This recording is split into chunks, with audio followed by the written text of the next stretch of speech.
What's going on, everybody? This is Achilles WT coming at you with a brand new video, and in today's video we will be giving our own personal thoughts on the last changes they made to Greymane, which for me personally did not affect me whatsoever because I was never, ever, ever a true believer of the Q build, the Greymane cocktail build.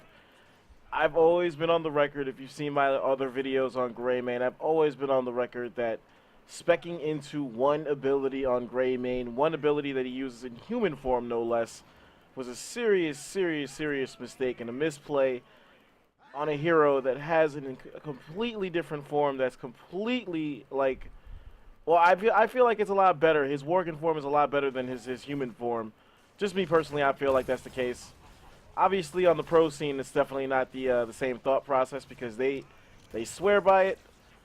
But I've always been on the record that just because something works in esports doesn't necessarily mean that it's completely like fail safe.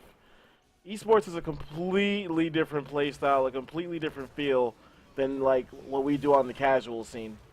So that's just something that I feel like it doesn't really translate as well.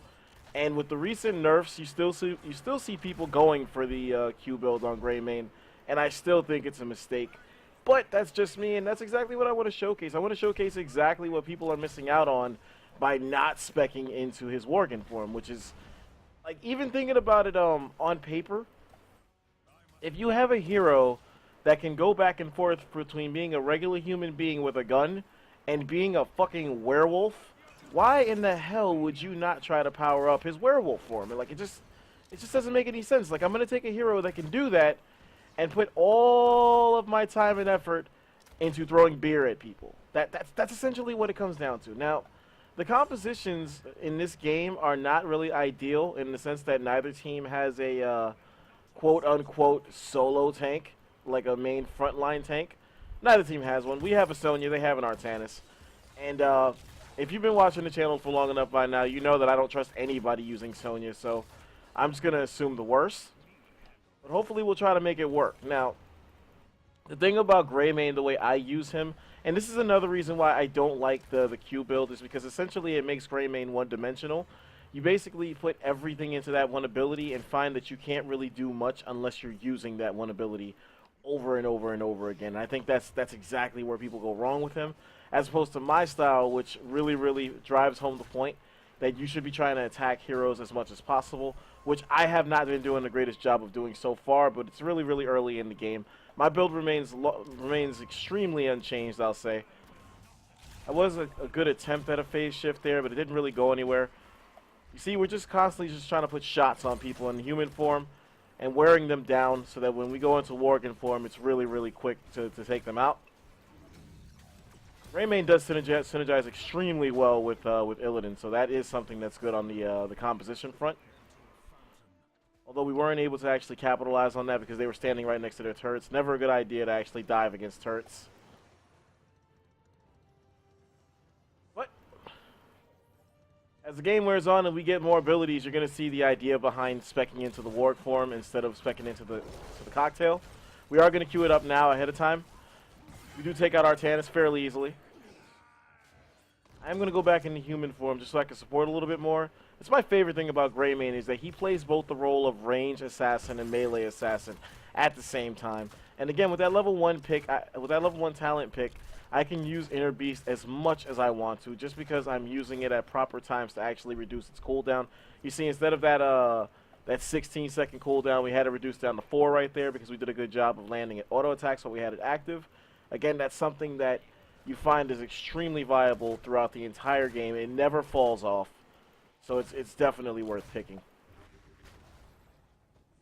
And again, so long as I'm actively looking to attack heroes, my damage numbers will look exactly on par with whatever it is that people were getting out of the cocktail build. And because I'm building him all around, the damage is actually consistent. You don't get damage on just one ability and then, like, that's it. Level 7, we still like to go for Wives and Duelists. As long as we're staying alive, we're getting full value out of that talent. I'm going to help take down this turret. And then disengage. We are going to hit her with a cocktail. Or miss. You know, that's cool too.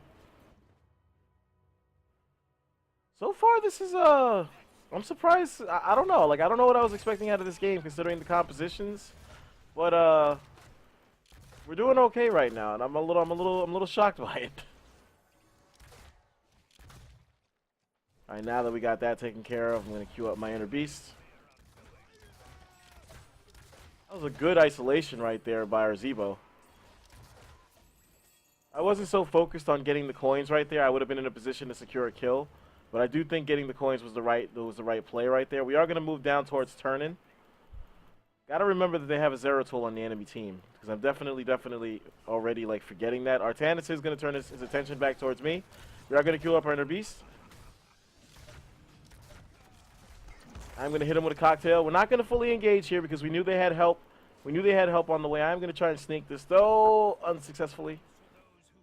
Gazlo needs to be careful here. There is a Greymane right there. I am actually in a position where I can be taken out, and I will be taken out, and I do lose my coins. I'm not gonna lie, I kind of thought the enemy team was gonna commit to the Gazlo down there and not send the entire team back to help Greymane. Good call on their part. Can't really knock them for it. Illidan needs to be careful here.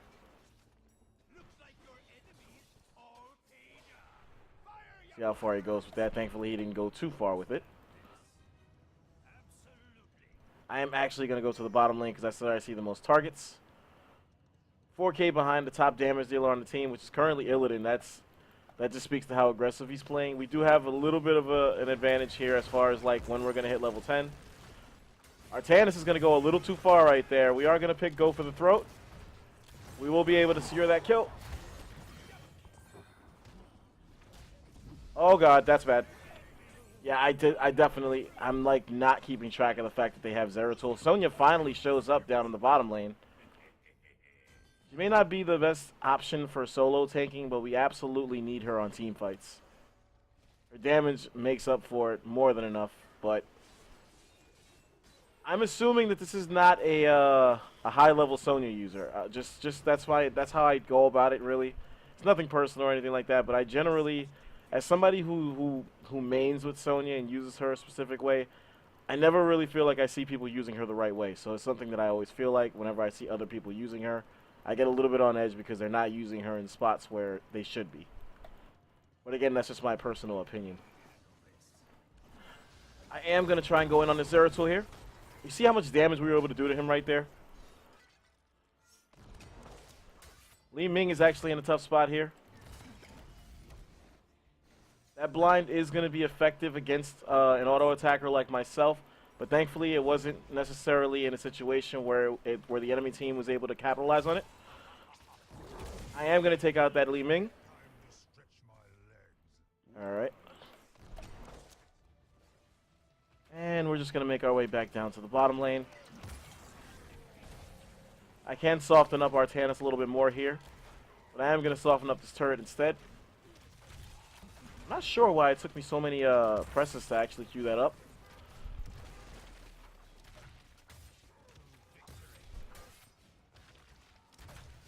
Oh, yep, there he goes. We do lock that kill down. And we're going to get Artanis as well. He's not going anywhere. There we go.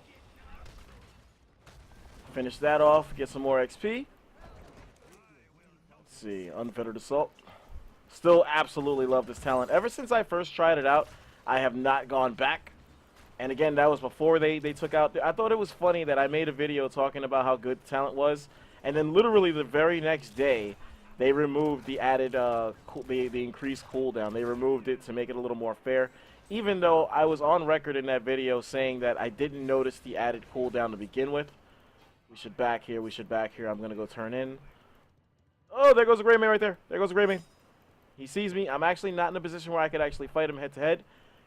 I would say that it doesn't look like he's going to defend, but now that we have Sonya there, we could actually attempt to turn in. We will be able to get this. I had a feeling Greymane was going to go up towards Illidan, so that was good. That was very good. Illidan clearly looks like he's getting the better... Oh, now I'm not so sure. On the map, it looked like he was getting the better of that one-on-one. We are going to go in on Artanis. Oh, God. I had to finish that kill. That blind just really turned a team wipe situation into a favorable one for the enemy team. That was very, very unfortunate. Very good timing by the enemy Artanis. If he didn't land that heroic right there, that was about to be a fucking that was about to be a really, really bad situation for the enemy team. At least 2 kills would have gone down, and a third one would have been possible, depending on how much follow-up I had from my teammates. But again, it was a very, very good blind. That time, unlike the first time when you saw him blind me, where there really wasn't anybody to take advantage of it and follow up, the second time he had his whole team there to actually follow up on it, which is exactly why I don't go for the blinds when I use Artanis, is because you need your teammates to be there with you every time you use it. If not, you literally get no value out of it. And again, you see he's using the blind again. No teammates on deck. It was really just to save his own ass, which it definitely succeeded in doing. You see we currently have the lead in hero damage because we are in a spot where we're being aggressive. I can hear the Greymane at melee range. Oh, God. The enemy Zul elected to go for Poison Nova. Very, very high on that talent. Although I have seen the usefulness of skeleton mages. We're not going to be able to save Sonya. We need to get out. We need to get out. Gazlo can actually change that, though. We are going to go Worgen for him. We will take him out. We are going to take out Artanis as well. This is exactly why you spec into the ward. We are going to back, though. Know when to quit. Oh, God. There goes Erythel. And he missed, but Greymane is right there if he wants to try and kill me. Oh, my God. That's bullshit. Nobody's there. I can't ping anymore. Nobody is there to take him out? Thank you. Jesus. I could swear I landed that cocktail on him before he did anything. I don't know. Maybe I should have just kept running, but I thought for sure the cocktail would land on him. It would be on point, and it would have been enough to save me. But evidently, I was wrong. That's upsetting. It's upsetting because I have a build that relies on me to be alive so that I could build stacks, and my stack count would have been pretty good going into the next situation, and now I have to start over. But it is what it is. Definitely seeing the value out of building into the ward right now. So long as we're staying with our teammates and they're following up on my damage, we'll be just fine in all team fight scenarios. Again, this is not really that's one thing that Greymane I still feel like excels at. He's very, very good at wearing out tanks. And it's something you really don't hear about a lot about all that much. Oh, okay. This could end up being bad. I'm definitely going to try and get out of the range of those abilities. That Poison Nova really, really screwed me over. We are going to secure that 1 kill, though. And at this point, I'm just trying to disengage. Get a little bit of a regen globe there. We do have a healing fountain. That was very, very fortunate. I do feel like if the enemy Greymane was with his team right there, there was a strong chance that we might have all got taken out right there. Waiting for my screen to stop being red. There we go. Sonya is really, really aggressive right now. I do think she should back off of this after she gets this. Thankfully, she does.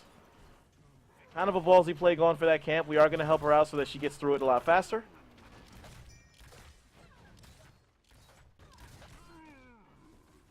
And we're going to disengage. Don't think we should be doing that. Well, Zebo, if there's one person who can get away with it, it would be him. I think you need to back. You need to back. That's why. And I'm probably going to die for this. That's why I wanted to back.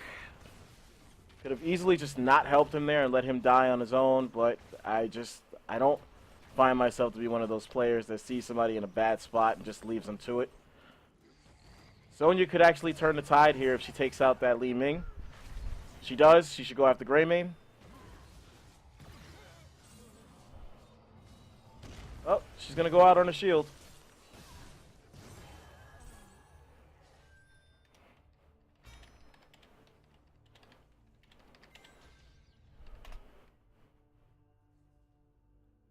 That's something that could have easily been avoided right there. All 3 of these deaths should not have happened right there.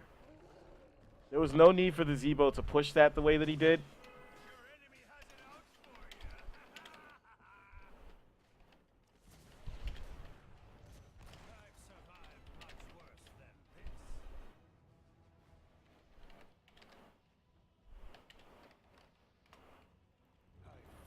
And clearly the Zebo player did not notice it. That's a problem.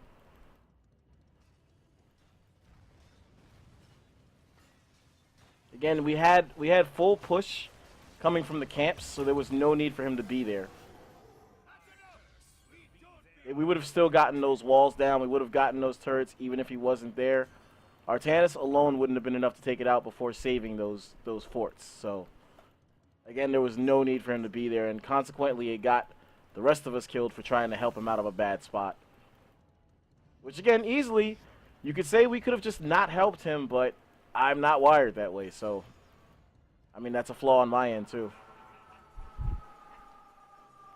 See the enemy team right now addressing the push in the top lane or actually making a push of their own. Apologize for the sirens.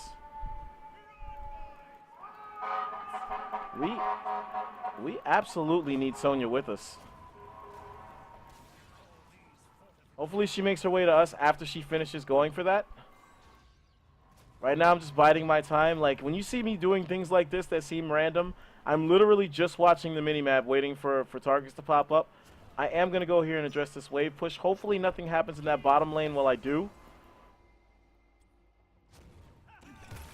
I still like to go for the splash damage while in ward form because once I fully commit, I'm all in. I did notice that enemy hero there. I just don't know who it is.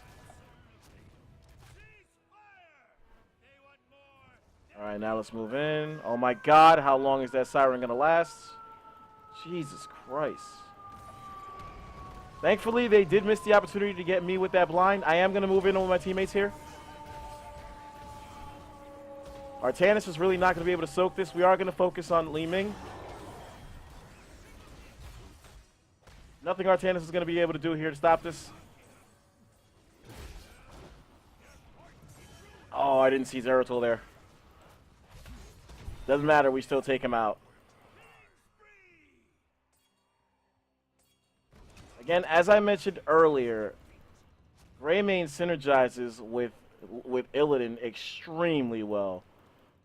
These two together can really, really run through a team if they're not kept in check.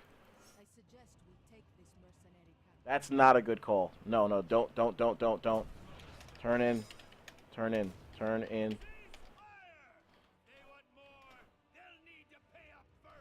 God.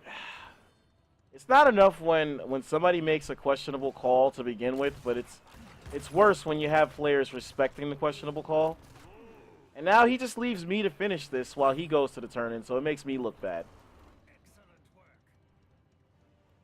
These are the type of small things that annoy me. Because not for like half the game I've seen Sonya going for camps at questionable times. And when she's dead, she's still trying to talk other players into going for camps at questionable times. And these are the type of things you can't get away with in Hero League.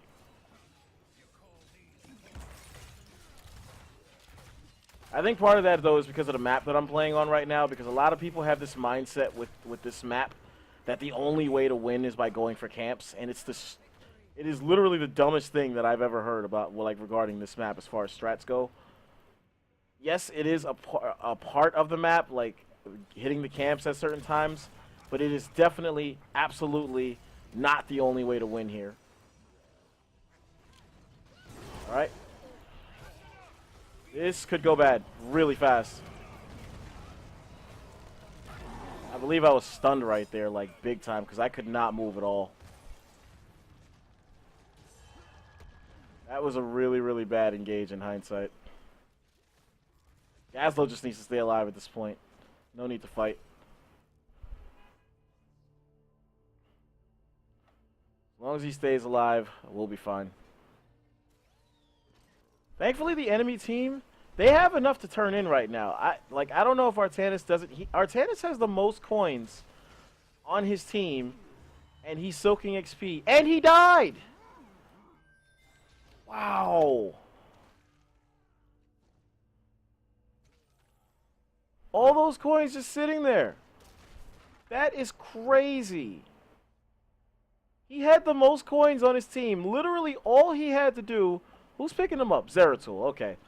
All he had to do was turn in. We should be defending this big time. This is how you win on this map. You see, that's just not We didn't do anything. The Artanis died on his own. Illidan went for the Greymane because that was the only person he could see. He is going to get that kill, but hopefully it doesn't cost him.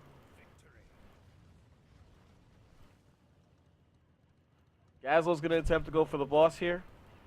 Do think we should be heading up to help him. Zeratul is on site there.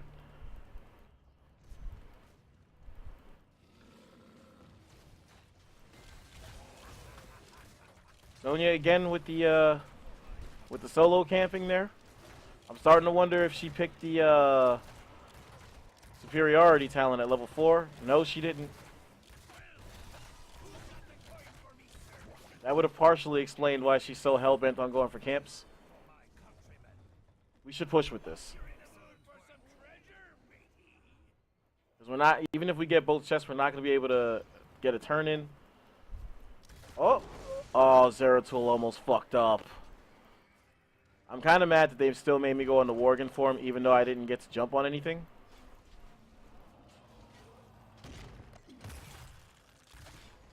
Should be clearing the way for these guys to push with the boss. Sonya's clearly going to go for another bruiser camp here, because that's really all she's been doing all game.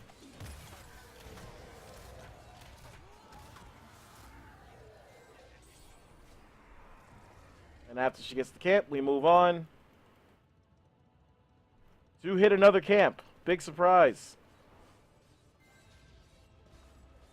Although at that point in the game, there's really nothing we could have did. We missed our window to support the boss, so there's really nothing else we could have did.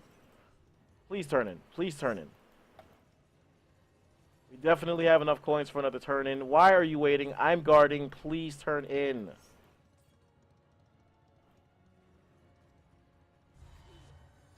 Who just died? I have no idea how that happened. There are a lot of deaths going down on the enemy team when nobody's around. We should head to the Gazlo. Head to the Gazlo. Head to the Gazlo. Head to the Gazlo. Please head to the Gazlo. That Void Prison definitely saved me from the blind. Artanis is as good as dead. Just look at the burst we have right there. Really nothing they can do. I'm going to stay in Warg for him. We should push this. End the game. That'll be game. Alright. So, let's see what the end result of that was, because I was shocked. I was kind of shocked in a way, because, I mean, everybody was going to the Q build. Everywhere you went, everywhere you saw Greymane, all you saw was people specking into the Gilnean cocktail, so clearly Blizzard felt like they had to address it. So, I was shocked when they not only nerfed the Q build all around, but then they enhanced his auto attack damage, which was right up my alley, because that's all I was using to begin with. And I thought his auto attack damage was really good to begin with. I didn't think it needed to be touched. Damn sure it didn't need to be nerfed, but I didn't think it needed to be buffed. And yet they still elected to do it anyway. You see, we were able to lead the way. We had the most hero damage of anybody in in either team. We were able to tally up 10 kills with 8 assists to go behind that. We did die 6 times, but if you recall in my old videos, that's kind of the way I play with Greymane. High risk, high reward. You're going to get a lot of kills, but you're also going to die a lot too, because Greymane really does not have... He doesn't have any options for escapability or survivability. Like, he really is just kind of an all-in hero. If anything, that was the major upside of going to the Q build, was that you were never in a position to be taken out just because you were trying to engage. You would throw your beer from a long ways off, and you'd do it from safety, and you'd remain in safety. So that was the one way you could do it, but that really, really, really detracts from, like, the real hardcore value of like, what Greymane was meant to be. And I just don't think it's the way to go with him at all. Like, just looking again, you see on the enemy team, he pretty much went for the Greymane, the cocktail build. This is exactly what the cocktail build is. I feel like the heroic is optional, but you see this guy clearly went for the cocktail build. Not that he was in on every single fight for his team, but he was only able to get 28,000 compared to my end where I had 43,000. And you just saw the burst whenever I went into Worgen. Whenever I go into Worgen form, there is just nothing you can do if you're trying to go shot for shot with Greymane. Artanis gets his shields back over and over and over again, and even that wasn't enough to really hold up against Greymane's damage, and that's something that I feel like a lot of people are missing out on. Going over the talent really quick before we back out of here. Again, Inner Beast, I feel like it's exactly what Greymane's damage is tied to, because auto attack damage is so good on its own. Inner Beast letting him do it faster, it's just an obvious. So every time you have this active, whenever you auto attack, it lowers its cooldown by 1 second, because the cooldown is pretty hardcore without it. You won't be able to use it all that much unless you have this ability. So you really want to use this on minion waves and like long team fights. If you feel like a team fight's going to go a while, I mean, you should queue this up the minute you get into a team fight, period. But this really helps you keep it going and queue it up again, keep it on deck, the whole nine. And that's where level 4 comes in handy, because Insatiable allows you to actually get your mana all the way back the more you have Inner Beast active. So you never, ever find yourself in a spot where you're running low on mana or anything like that. Really, again, Greymane's big problem is that he has no way to heal himself, and he has no hardcore means of escapability. Yes, you could go for the Invisible at level 4. I do think it's a good talent, but it's just but it leaves you like wanting in other areas, so it's really just pick your poison. Maybe that was done on purpose by design. At level 7, this is kind of one of the big first ones. Wizened Duelist. Hero takedowns increase basic attack damage by 3% to a maximum of 30%. This is basically Greymane's version of Gathering Power, only instead of his abilities getting buffed, it's his auto attacks getting buffed. So the more kills you secure, the longer you stay alive, the stronger he gets. And when you go ahead, well, go for the throat, I feel like is a better choice for me. I actually think both of Greymane's heroics are very good. I think they both have their places in the game. It's just I'm not very effective with the other one, so I like to go for the throat. I mentioned it in the last video I did with Greymane. I found that my kill count was a lot lower when I went with the other heroic. The damage was the same, but the kill count was lower, as opposed to when I go for the throat. The kill count remains high, as you see. We were able to crack double digits on that front and help out on 8 other takedowns. Level 13, Unfettered Assault. This is something that I got big on immediately when I tried it out, because this helps Greymane stick to targets in Worgen form. The added range is so good on this ability. And again, even when they added the increase to the cooldown, I still thought this was worth it. So now that it has no change to its cooldown whatsoever, it's absolutely worth it. I feel like it's better than On the Prowl, because you can queue it up at will, as opposed to On the Prowl. I believe On the Prowl is a situational thing where it only works if you have Inner Beast active for a few seconds. This, every 4 seconds you can queue it up. And again, with Inner Beast, if you don't have that level 1 Wolfheart talent, that means On the Prowl only comes into effect once every 20 seconds. Why do I say 20 seconds? Because I believe Inner Beast has a 16-second cooldown on its own, and you have to have it active for 4 seconds for the On the Prowl to queue up. So just think about that. You're only getting value out of On the Prowl at once every 20 seconds, depending on your build. Whereas on Unfettered Assault, you get that range, you get that leaping ability every 4 seconds. Really think about what I just said, and you kind of get the point. Level 16, Alpha Killer. Your Worgen basic attacks against heroes deal bonus damage equal to 3%. This is absolutely like the best take on the Giant Killer style of talent picks. Giant Killer, I believe, is only 1.5. Artanis's Titan Killer is 2.5, and Alpha Killer is a full-blown 3%. This just tacks on so well. It synergizes extremely well with your level 7, depending on how alive you're staying, and it synergizes extremely well with Tooth and Claw at 20, where your Worgen basic attacks cleave for 100% of the damage. So everybody behind the person you're swinging at is getting the full-blown effect of Alpha Killer and your Wizened Duelist. They're just getting everything at the same time. So Greymane basically can just slap bitches around. He can just slap everything out of his way, and including tanks. Tanks probably the most, because that's exactly where Alpha Killer is at its best, is against tanks. Greymane can burst down tanks by himself, no problem. We weren't really able to show that in this video because there were no, well, I just did a poor job. We did have Artanis on the other team, but I feel like I could have done a better job of showcasing it. But again, we just went head to head with him, and he really couldn't do shit about it. And against Artanis, that's actually saying something, because he could get his shields back every few seconds if he just stays aggressive. So hopefully you enjoyed this video. Again, I do personally feel like the Q build was not really anything that was real. Like the title of the video says, the Q build. I thought the Q build was a lie. But that's just me. I'm just a regular casual player. Like, it's not me saying anything against esports. I think there's a lot more things that go into esports that make a lot of the things they do work better.